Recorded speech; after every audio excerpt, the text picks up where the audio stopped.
Hoje estou aqui com muita felicidade, incumbido de trazer uma palavra de Deus ao coração de vocês, à minha vida também, né? Substituindo o pastor que ainda está no processo de recuperação, mas graças a Deus ele está bem. No próximo domingo ele estará aqui presente para ministrar uma palavra ao alto. E com muito temor e tremor estamos aqui com essa responsabilidade, né? Porque tudo é para a honra e glória de Deus. E feliz de vocês estarem aqui, porque a palavra realmente é para nós que estamos aqui. E eu quero que vocês hoje iniciem esse culto, como a gente já iniciou em adoração, mas também de coração aberto, para entender e ouvir aquilo que Deus tem para a sua vida. Porque é isso que Ele quer falar. Ele quer falar conosco todos os dias das nossas vidas. E a gente precisa entender que existem promessas de Deus para cada um de nós. Que existe determinadas situações que Deus coloca nas nossas mãos, e que a gente precisa entender como que a gente tem que lidar com elas, como a gente precisa zelar por elas. E aí, meditando na palavra de Deus, né, no começo do ano Deus me deu uma palavra que foi uma bênção, que me fez repensar, que me fez refletir sobre quais eram as minhas condutas em relação àquilo que Deus me dá. Como que tem sido o meu zelo em relação às promessas que Deus tem me entregado. E eu começo essa ministração fazendo essa pergunta para você. Como que é que você tem zelado pelas promessas de Deus na sua vida? Como que é que você tem cuidado? Ou mais do que isso, como tem sido a sua postura em relação àquilo que Deus tem para você? E essa pergunta tem que rodear a nossa mente todos os dias da nossa vida.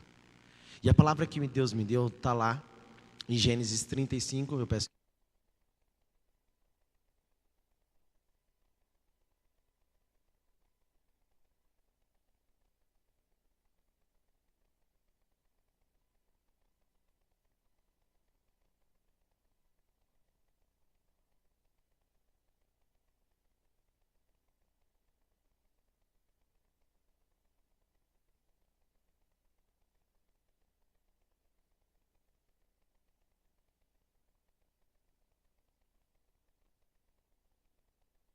Primeiro diz: Deus disse a Jacó: suba a Betel, estabeleça-se lá e faça um altar ao Deus que lhe apareceu quando você fugia do seu irmão Esaú. Disse, pois, Jacó aos da sua casa e a todos que estavam com ele: livrem-se dos deuses estrangeiros que estão entre vocês, purifiquem-se e troquem de roupa. Venham, vamos subir a Betel, onde farei um altar ao Deus que me ouviu no dia da minha angústia e que tem estado comigo por onde eu tenho andado. Então entregaram a Jacó todos os deuses estrangeiros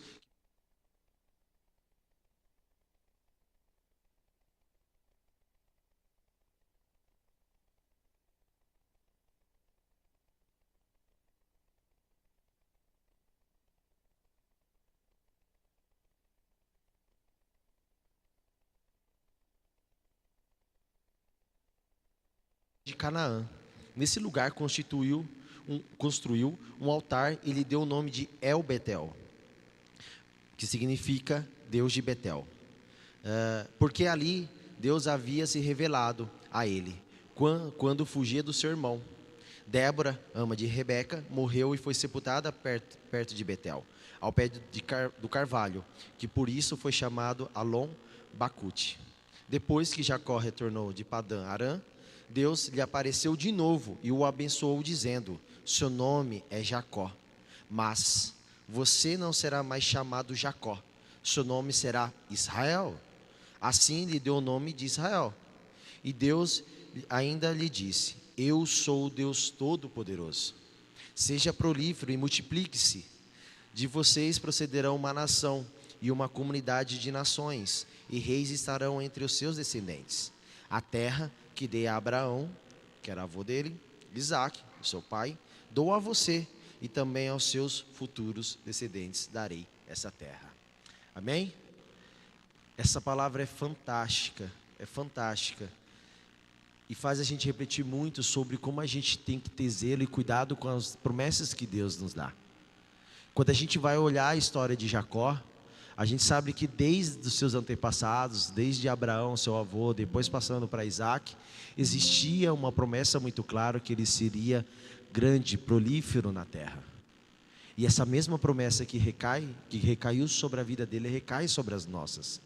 Porque também existe esse decreto, existe isso para nossas vidas, que nós também seremos prolíferos, que a gente também será bem-sucedido. E é interessante que quando a gente olha para a vida de Jacó, a gente percebe muito que ele teve um verdadeiro encontro com Deus lá em Peniel, que também o nome dele significava aquele que agarra o calcanhar, porque ele nasceu, ele teve o irmão gêmeo dele, né, que foi Esaú, e que ele nasceu grudado no calcanhar. Mas que depois que ele teve esse encontro com Deus, que depois, quando Deus falou somente para ele que ele seria um grande homem, ele se torna Israel. E de lá, os filhos dele foram que formaram as 12 tribos de Israel. E é interessante que nessa passagem, no capítulo 35 de Gênesis, Deus é muito claro sobre como ele tem que agir sobre as promessas que tem sobre ele. E é interessante que eu começo a falar para vocês que muitas vezes somos nós, que quando Deus coloca nas nossas vidas algo, a gente muitas vezes faz que nem ele fez no passado, não muitas vezes dando importância ou agindo de um jeito errado, e por isso as promessas não se achegam às nossas vidas. Mas a gente precisa parar para pensar que como está sendo o nosso cuidado para as coisas com Deus. Muito mais do que isso, como que está sendo a nossa essência em relação às promessas que Deus tem nos dado. E eu te dou 2 segundos para você pensar. O que você tem feito? O que nós estamos fazendo em relação àquilo que Deus nos coloca?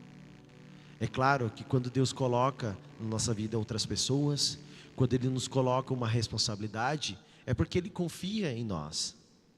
Estar aqui em cima não é fácil, mas também não é fácil quando você chega para uma pessoa e fala a palavra de Deus. Não é nos postos mais altos ou não é nos postos menores, mas é aquilo que Deus tem para a sua vida. E é isso que a gente precisa pensar.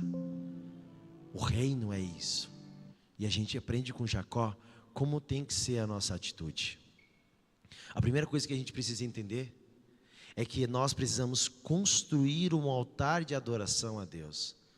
No próprio primeiro versículo já diz, Deus disse a Jacó: suba a Betel, estabeleça-se lá e faça um altar ao Deus que lhe apareceu quando você fugia do seu irmão Esaú.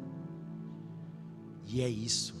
Antigamente, antes da vinda de Cristo, as pessoas criavam altares de adoração, justamente para reconhecer o Deus Todo-Poderoso, para mostrar a aliança que essas pessoas tinham para com Deus. Assim foi com Noé, quando após o dilúvio ele foi e montou um altar para reconhecer que Deus tinha salvado a vida dele. Assim também foi com Josué, que ao atravessar o Rio Jordão, como um memorial, né, de fidelidade que Deus tinha para com ele, também montou um altar de adoração. Assim também foi como Jacó, que depois, nos próximos versículos, ele diz que ele fez um altar de adoração para mostrar o quanto que Deus tinha sido bondoso com ele. Mas é interessante que depois com a vida de Cristo, a gente não precisa mais construir um altar de adoração. Construir no sentido físico, mas a gente precisa entender que o altar de adoração tem que estar em nós. É nós temos que adorar a Deus. Nós temos que nos esvaziar de quem nós somos, para que Deus habite em nós, para que o Espírito Santo de Deus esteja conosco e a gente demonstre cada vez mais que existe um Deus. É a partir disso que a gente precisa entender que o altar de adoração parte de nós. Não é mais uma questão física, mas é uma coisa simbólica. E aí eu te pergunto, então o que é um altar? O altar, a gente tem que entender que é um lugar de sacrifício. É um lugar que no altar de adoração, antigamente, as pessoas sacrificavam os animais. Mas o que eu preciso entender é que a gente precisa também se crucificar. A gente precisa se sacrificar para reconhecer cada vez mais que existe um Deus só.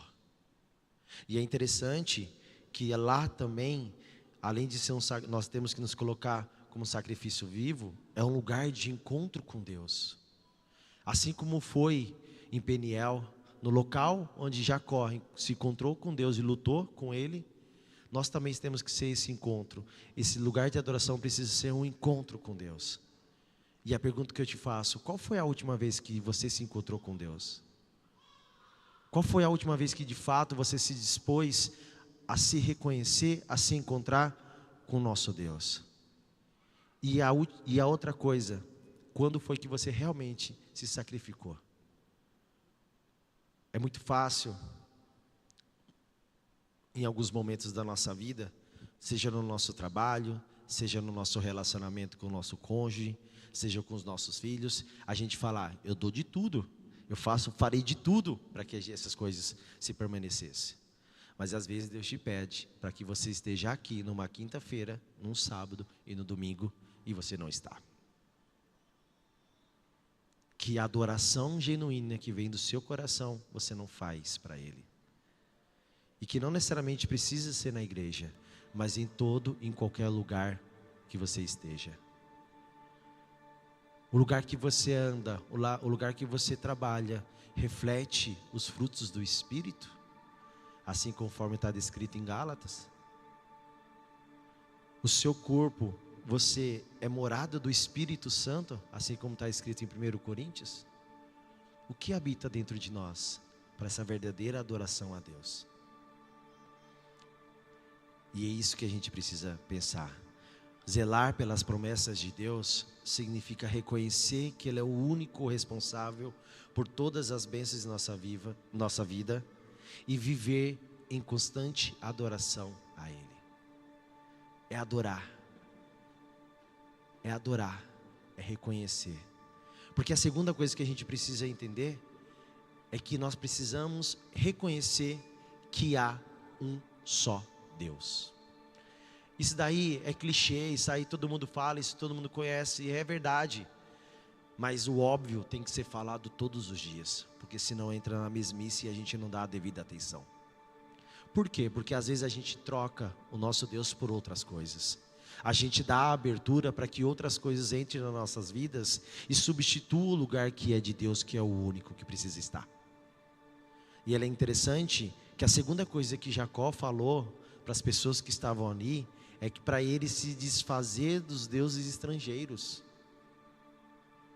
E essa mensagem que Jacó falou é a mensagem que Deus fala para nós: se desfaça dos seus deuses estrangeiros. O que é que tem te impedido de você ter um relacionamento verdadeiro com o próprio Deus? Quais são os seus ídolos? Quais são as suas idolatrias que você tem colocado à frente? Eu não sei se vocês sabem, mas hoje nós temos o jogo do Brasil contra a Colômbia. Não dá muito ânimo, né, Vanderlei, de assistir, mas tem muita gente que está trocando estar na casa de Deus hoje, porque prefere estar nesse momento de encontro com o próprio jogo. Que no domingo, que deveria estar aqui adorando o nosso Deus, continuando todo o processo, não está. Que necessariamente troca Deus. E a Bíblia, ela é muito clara sobre esse princípio. Deuteronômio 6, 13 e 14 diz: tema o Senhor, o seu Deus, e só a Ele preste culto, e jure somente pelo seu nome, não sigam outros deuses. Isaías 42, 8 diz: eu sou o Senhor, esse é o meu nome, não darei a outro a minha glória. Adore o Senhor, o seu Deus, e só a Ele preste culto, como está descrito em Mateus 4, 10. Existe um só Deus. Levantar a adoração e reconhecer que existe um só Deus é a principal base para que a gente possa cuidar, zelar pelas promessas que Deus tem nas nossas vidas, para a gente fazer a vontade do Pai. Porque as promessas que Ele tem para a nossa vida não são o que nós queremos, mas o que Ele quer. É o que Ele quer, e a gente precisa buscar insistentemente em relação a isso. Mas, tudo bem, o que mais, Alan, que a gente precisa entender? Continuando o que o próprio Jacó falou, a terceira coisa que a gente precisa entender é que a gente precisa se purificar. Porque ele fala, vai lá, livre-se dos deuses estrangeiros entre vocês, purifiquem-se e troquem de roupa. E eu pergunto para vocês, o que é purificar? O que é ser puro? Outra pergunta que eu faço para vocês é, hoje nós estamos realmente puros? Purificar-se significa que a gente precisa se separar.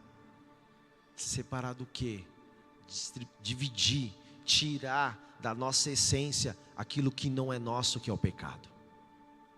Purificar-se significa atirar de longe de nós aquilo que não vem de Deus. E é interessante que essa mensagem, eu fiquei pensando, enquanto eu estava montando a ministração. Às vezes as pessoas podem olhar para isso. Ah, tudo bem, eu entreguei minha vida para Jesus, está tudo certo. Ah, eu estou de fato, reconhecendo que existe só um Deus, está ok, uma vez só. Ah, tudo bem, eu me purifiquei um dia só. Mas não é isso. A gente precisa a todo e qualquer momento sempre fazer esse processo. E é interessante, eu sempre conto isso, acho que muitas pessoas não sabem, em relação a essa questão de purificar, que quando eu me converti, ainda era lá na igreja, lá em Campinas, na sede, entrando na igreja, eu era bem novo, empolgado ali com a palavra, sentindo Deus muito forte. Eu entreguei a vida para Jesus 3 vezes, Dri. 3, William, foram 3. Primeiro o apóstolo falou, eu fui lá, depois o pastor falou, depois o pastor Márcio falou, e a minha esposa, na época não era minha esposa ainda, falava, amor, não precisa ir de novo, tá? Você já entregou. E aí eu sempre brincava com ela, não amor, eu tenho que entregar a vida para Jesus todos os dias, para tentar sair dessa vergonha. É claro que a gente precisa entregar a vida para Jesus uma vez, mas na essência, eu acho que a gente precisa se entregar a vida para Jesus todos os dias. A gente precisa se purificar todos os dias. A gente precisa, reconhecer que existe um só Deus todos os dias. A gente precisa, tirar esses ídolos da gente todos os dias. Porque é assim que a gente se aproxima de Deus. Porque é assim que a gente toma cuidado com as promessas de Deus nas nossas vidas. É sendo limpo, é sendo puro. Porque o pecado, gente, a gente se purifica aqui no culto. Glória a Deus, porque Deus vem lá e nos limpa do pecado, por meio do sangue dele, por meio da palavra dele e por meio do Espírito Santo de Deus. Mas a gente tem que lembrar que amanhã a gente peca. Que quando a gente às vezes sai dessa porta, a primeira coisa que a gente fala para nossa esposa é... E a gente pecou. Que quando a gente chega em casa, o filho, pai, filho, fica quieto aí que estou assistindo o jogo. A gente pecou. Quando a gente vai dormir, a gente não ora. Às vezes quando a gente é negligente, o irmão pedindo socorro, você viu o seu WhatsApp e você não respondeu para ele. A gente pecou. Então essa atitude precisa ser todos os dias das nossas vidas. Mas para quê? Para ter a vida eterna. Para a gente alcançar de fato a vida eterna. E aí você me pergunta, como que a gente pode, Alain, então, se purificar? De 3 maneiras, como eu falei para vocês. Pelo sangue de Jesus. 1 João 1,7 diz, o sangue de Jesus, seu Filho, nos purifica de todo pecado. Quando eu subir no altar, eu sempre vou falar da cruz. Não dá para a gente não falar da cruz. A cruz não é tristeza, não é morte. A cruz é salvação. É retirar a gente do pecado. É demonstração mais genuína de amor que Deus tem para as nossas vidas. De entregar o seu único filho por você. Que nós somos um lixo. Isso não faz mais sentido. O sangue derramado é muito precioso. A atitude de Jesus perante a cruz foi uma atitude realmente de amor. E aí eu falo, e você? E nós? O que temos feito? O que nós temos feito? não temos feito muitas vezes nada. A palavra de Deus também nos purifica. João 15,3 diz: vocês já estão limpos pela palavra que tenho lhes falado. Medite na palavra dia e noite. Ame a palavra. Claro que a gente tem que respeitar as pessoas que ministram as palavras, reflexões que vêm, até o chat GPT que às vezes coloca algumas coisas interessantes, a inteligência artificial, mas nada e ninguém substitui a palavra, porque muitas vezes quando a gente ministra, nós ministramos o que nós interpretamos da palavra, e às vezes a gente pode ter uma visão equivocada ou pequena, mas é a própria palavra que nos purifica, que nos tira do caminho ruim do pecado. E aí eu pergunto, e aí eu me coloco, a pergunta sempre quando eu faço é nós, o quanto que nós estamos de fato sendo purificados por meio da palavra de Deus, o quanto que a gente tem lido. Você tem lido aquelas frases que muitas vezes é baseada na palavra, ou você tem lido a palavra de fato? A principal fonte é essa, e é isso que nos purifica.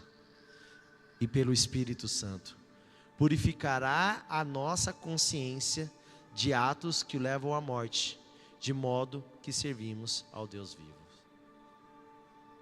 Nós somos templo do Espírito Santo, e nós temos que demonstrar os frutos do Espírito que habita em nós. E aí a pergunta que eu faço para vocês: se vocês quiserem viver a promessa de Deus se cumprir em nossas vidas, como que a gente se purifica de maneira correta? Entendendo que existe cura por meio do sangue de Jesus, palavra de Deus que nos purifica e o seu próprio Espírito Santo. E por fim, para finalizar, a gente precisa entender que nós devemos abraçar a nossa nova identidade em Cristo Jesus. Jacó, no capítulos anteriores, acho que foi no capítulo 32, 28, Deus falou para ele que ele não se chamará mais Jacó, mas se chamará Israel. E depois, aqui no capítulo 35, ele reafirma novamente: você não se chamará mais Jacó, se chamará Israel. E é assim também para as nossas vidas. Hoje você não tem mais o mesmo nome. Hoje nós, em Cristo Jesus, nós não temos mais os nossos nomes. Isso não significa o nome literal, mas é quem realmente nós somos. Qual é a nossa identidade em Cristo Jesus? Se às vezes eu perguntar para um familiar seu, quem que era o João antes de se converter? Eu quero escutar, era um cara que era totalmente perdido, um cara que era totalmente ruim. Mas e hoje, quem que ele é? Ele é um novo João. Se eu lhe perguntar, quem foi a Maria? Vão falar, a Maria era uma mulher da vida, era uma mulher totalmente não convicta, era uma mulher que não tinha os princípios de Deus. E quem é ela hoje? Ela é uma bênção, que nos abençoa cada vez mais. E é interessante que lá em Betel, Deus, ele reafirma essa mudança que teve para Jacó. E eu imagino que todos os dias nós temos que reconhecer que existe um novo nome dentro de nós, que existe um novo ser dentro de nós. Porque como que Deus vai conceder as suas promessas para as nossas vidas, sendo que a gente está mantendo as mesmas atitudes que antes?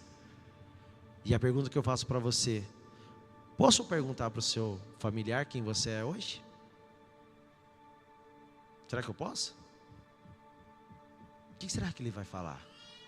Aos casados, às esposas, posso perguntar quem é o seu marido?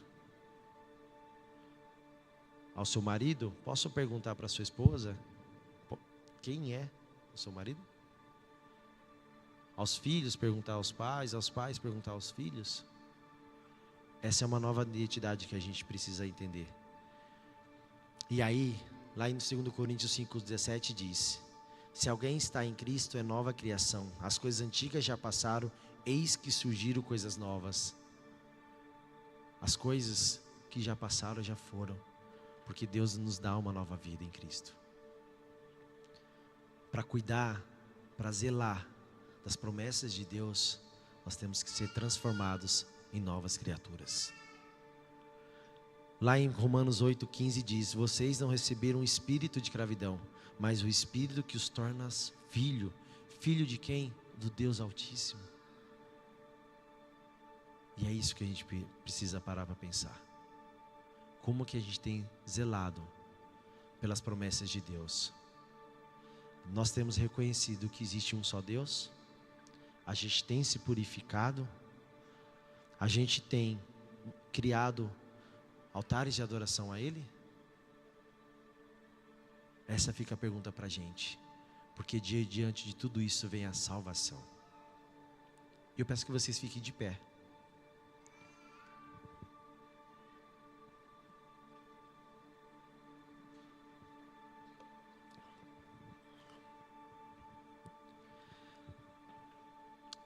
Este é o momento que Deus preparou para a vida de vocês. A gente precisa sair daqui para fora reconhecendo que Deus tem uma promessa nas nossas vidas. Mas não é uma promessa à toa. Ele concede uma promessa porque Ele acredita que nós podemos realizar. Nós podemos conquistar.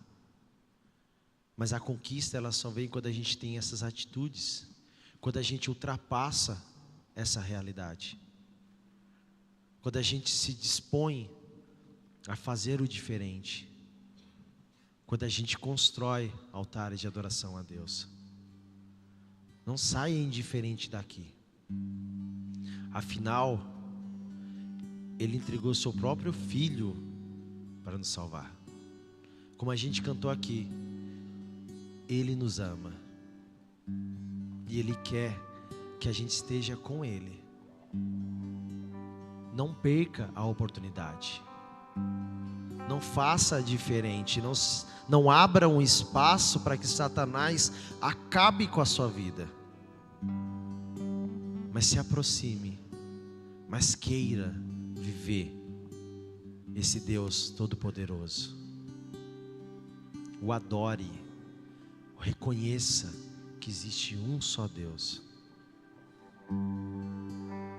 Não negocie com o pecado. Não negocie com outros deuses. Mas reconheça que existe um só Deus. Que é santo.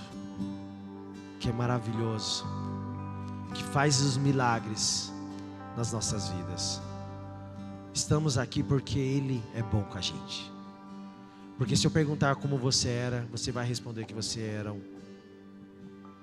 uma pessoa qualquer. Mas Ele te ama, cara. Ele te ama e Ele está disposto. Porque o que mais importa é a salvação. Então cuide da presença de Deus. Feche os olhos. Vamos louvar a nosso Deus Todo-Poderoso.